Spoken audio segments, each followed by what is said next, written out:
A new law. A new law may help people and businesses in the U.S. Many businesses are closed. Businesses closed to stop the spread of the coronavirus. Many people are not working now. Some people may not have enough money. The U.S. Congress wanted to help. They worked on a new bill.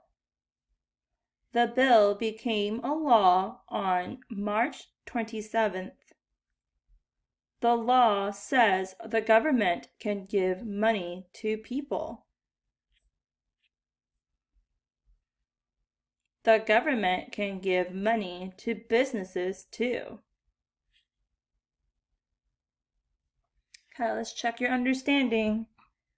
What may some people not have enough of?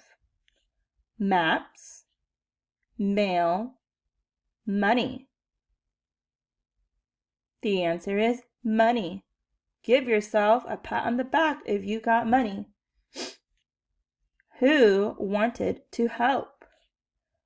National Park Service, U.S. Congress, U.S. Army. The answer is U.S. Congress. Good job. What did the bill become on March 27th? Law, movie, book. The answer is law. Fantastic job. That's it for today.